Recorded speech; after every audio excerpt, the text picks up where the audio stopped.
Bonjour à tous, peu importe où vous vous trouvez actuellement, selon l'heure du pays, en fait, dans d'autres pays il fait jour, dans d'autres pays il fait nuit. Bon, pour ça je rends grâce à Dieu le créateur du ciel et de la terre, de ce qu'il est grand, glorieux et redoutable. Je remercie ce Dieu parce qu'il est bon, parce qu'il est unique, parce qu'il est fidèle, parce qu'il est tout puissant et de ce qui vit inexplicablement hors de toute réalité. Donc j'avais promis que j'allais faire une vidéo sur par rapport à une sorte de continuité sur Christ est-il réellement mort pour sauver l'humanité, entre parenthèses sacrifice humain.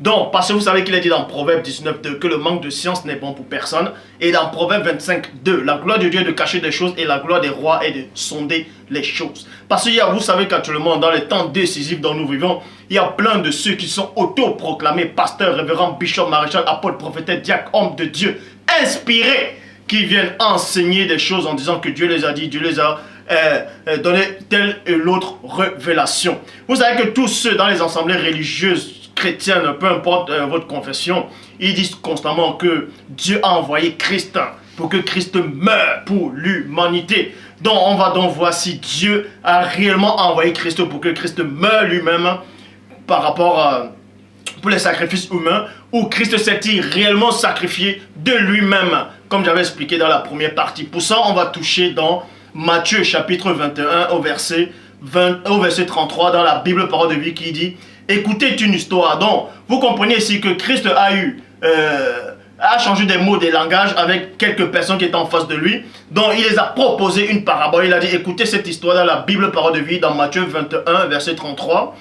Un propriétaire plante une vigne, il l'entoura d'un mur, il creusa un tour pour le pressoir à raisin. Donc le propriétaire dans cette histoire représente Dieu. C'est une représentation symbolique. Parce qu'il est dit dans Job 33,14 que Dieu parle cependant tantôt d'une manière, tantôt d'une autre, et l'on y prend point garde. Vous devez dorénavant prendre garde par rapport à cette parabole, que ce propriétaire dans la parabole du Christ représente le Père Tout-Puissant. Il dit que ce propriétaire avait planté une vigne, il entoura d'un mur, il creusa un tour pour le pressoir à raisin, il construit une tour pour surveiller la vigne. Vous voyez? Bon, ensuite il laissa la vigne à des vignerons et il part en voyage. Pour ça, je vais laisser le frère continuer par rapport à la vigne. Qu'est-ce que représente réellement cette vigne? Bonjour à tous. Puisque dans la Bible, en français courant, dans Jérémie chapitre 2, verset 21, il est écrit: je t'avais pourtant planté comme une vigne de qualité. Mais le jeu là, qui est le jeu? Que représente le jeu en fait? Là, c'est là où vous allez comprendre en fait que c'est les divins pères en fait qui s'adressent à un homme par l'esprit. Comme un plan parfaitement sur point. Comment se fait-il que tu aies dégénéré en une infecte vigne étrangère? Donc là maintenant on va encore plus rentrer en profondeur en fait pour voir qui est la vigne. Voilà. Comme le frère vient de lire dans Jérémie chapitre 2 au verset 21, dans la Bible en français courant, il a dit en fait, il vous a montré qu'en fait il y a eu une prophétie, il y a eu une prophétie qui était annoncée, que on l'avait planté comme une vigne en fait. Et on l'avait planté, c'était qui? Cette vigne là, on va vous montrer qui est réellement cette vigne par rapport à Jérémie 2 au verset 21, qui coïncide à Matthieu 21 verset 33. Pour ça je vous exhorte d'aller dans Osée chapitre 10 au verset 1 dans la King James française, qui dit simplement: Israël est une vigne vide. Donc dans la parabole du Christ dans Matthieu 21 verset 33, il est dit par rapport à cette parabole là, le propriétaire avait planté une vigne. Donc cette vigne là correspond à Israël, comme le frère a aussi expliqué par rapport à Jérémie chapitre 2 au verset 21. Pour ça dans Osée 10, 1, il est dit dans la traduction King James française: Israël est une vigne, il porte du fruit pour lui-même. En fait, porter du fruit pour soi-même, c'est quoi? C'est travailler pour ses propres œuvres, en fait. Ce n'est pas travailler pour Dieu, parce qu'il est dit, tout ce que nous devons faire, on doit faire pour la gloire de Dieu. Moi, on vous dit ici, là, dans Osée 10, 1, Israël porte sa propre gloire, c'est-à-dire porte ses propres fruits, donc il ne travaille pas pour Dieu, il ne travaille pas pour la gloire de Dieu, il travaille pour sa propre gloire. Selon la multitude de son fruit, il a multiplié les actes selon la bonté de son pays. Il s'est embelli, ils ont embelli les statuts. Donc pour ça, je laisse le frère continuer l'explication. Puisque dans Matthieu chapitre 21 verset 34, donc c'est la suite de Matthieu chapitre 21 33, lorsque le Christ en fait présenta une parabole à quelques personnes. Il est écrit: et lorsque la saison des fruits approcha, virgule, il envoie ses serviteurs. Mais maintenant, qui représente ces serviteurs? Vous allez comprendre en fait que ces serviteurs représentent en fait les hommes de Dieu, les prophètes en fait envoyés par Dieu. Vers les vignerons. Et les vignerons en fait, vous allez comprendre, vous allez mieux comprendre après par la suite que ce sont en fait les pharisiens, les grands prêtres, tout ça. Pour en recevoir les fruits. Point. Et les vignerons se saisirent des serviteurs. Donc là, vous allez comprendre que lorsqu'on dit que les vignerons se servirent des serviteurs, en fait, ce sont ces pharisiens-là, ce sont ces hommes qui étaient censés se repentir, en fait, ils se saisirent de ces hommes envoyés par Dieu, en fait. Bâtirent l'un et tuèrent l'autre, et en lapidèrent un autre. Point. D'accord. Donc, selon que le frère vient encore d'expliquer, toujours dans Matthieu 21, le propriétaire, en fait, a planté la vigne qui était Israël, comme on a pu vous expliquer dans Osée chapitre 10 au verset 1, et le frère a lu dans le verset, c'est-à-dire dans le chapitre de Matthieu 21 verset 34. En fait, on a envoyé certains serviteurs pour aller voir les vignerons pour récupérer en fait la moisson. Pareil, c'était le jour de la moisson. Et ces serviteurs-là, le frère vous a expliqué, les serviteurs-là représentaient les prophètes, représentaient les hommes de Dieu. Pour ça, on va aller dans 2 Chroniques, chapitre 24, au verset 20 à 21. Vous savez que Salomon a dit d'abord qu'il n'y a rien de nouveau, ce qui a été, c'est ce qui est, et ce qui est, c'est ce qui sera. Donc, dans 2 Chroniques, chapitre 24, verset 20 à 21, dans la Bible du Semeur, il dit « Alors l'Esprit de Dieu se saisit de Zacharie, fils du prêtre Jéhojada. Il se présenta devant le peuple et dit, 2 points, voici ce que dit, voici ce que déclare, voici ce que Dieu vous déclare, 2 points. Pourquoi enfreignez-vous les commandements de l'Éternel?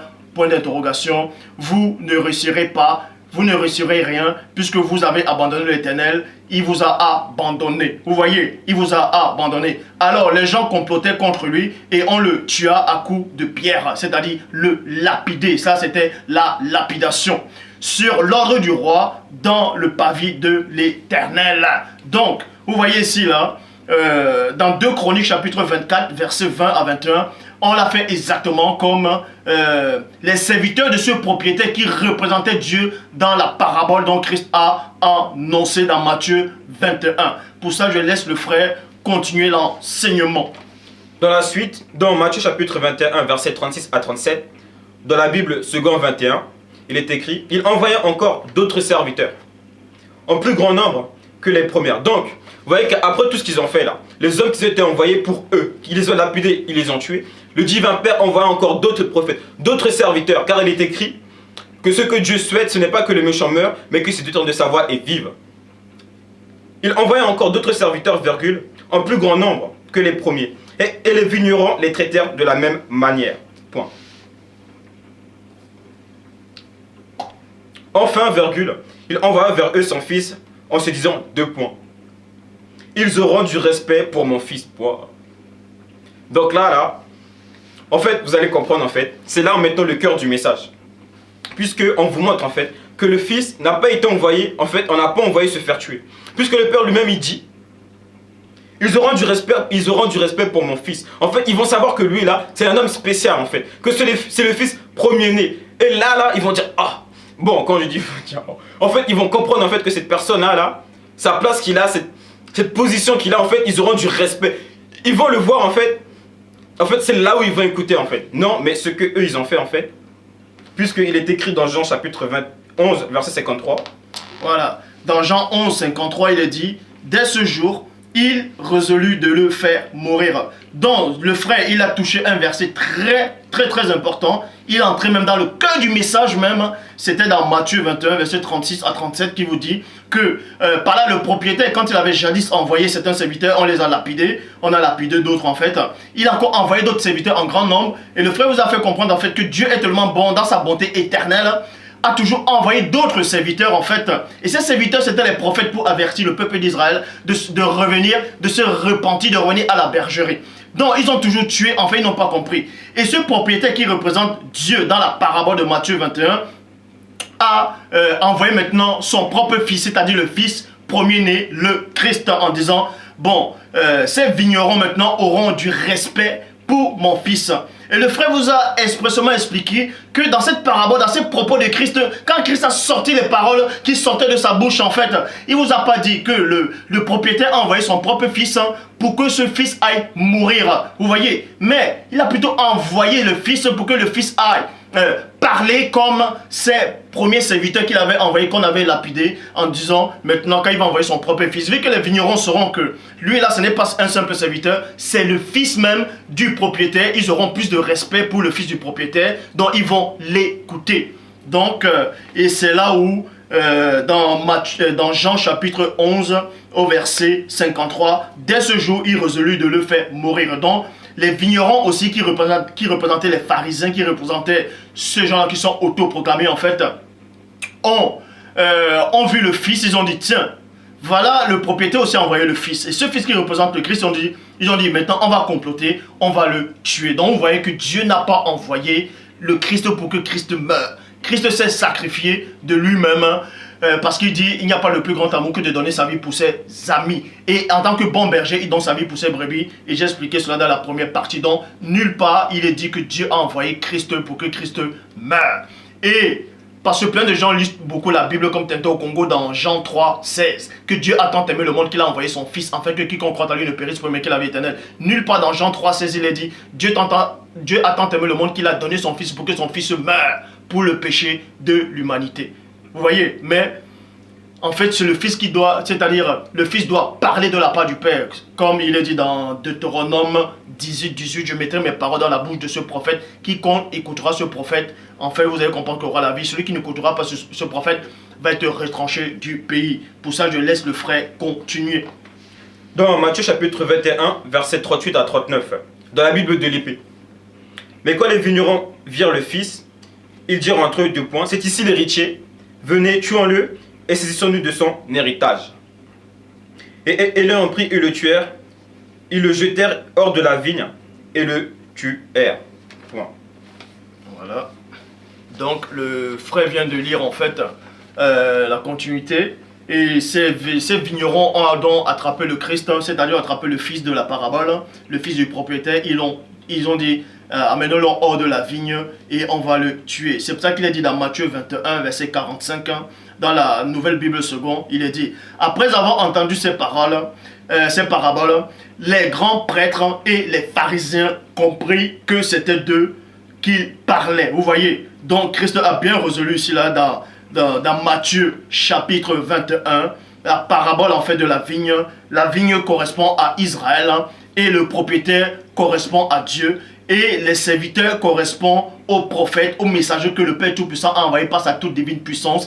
Et les vignerons correspondent c'est-à-dire aux grands prêtres et aux pharisiens. Et le fils même, dans la parabole du propriétaire, c'est le Christ. Donc nulle part dans cette parabole, nulle part dans cette histoire, nulle part dans ce récit en fait, il est mention que le propriétaire a envoyé le fils, que le fils aille mourir. Mais plutôt que le fils aille, premièrement, comme ces serviteurs qu'il avait envoyés, avertir le peuple de revenir de les mauvaises voies. Donc, ce résumé, Christ sort là de sa propre bouche que Dieu ne l'a pas envoyé mourir pour le péché de l'humanité, mais que Dieu l'a envoyé pour qu'il puisse pardonner le péché des hommes, c'est-à-dire pour qu'il puisse ramener les hommes de les mauvaises voies. Et pour mieux comprendre l'histoire de cette vidéo-ci, vous pouvez voir la première partie que j'ai faite, c'est-à-dire Christ est-il réellement mort pour sauver l'humanité, entre parenthèses sacrifice humain,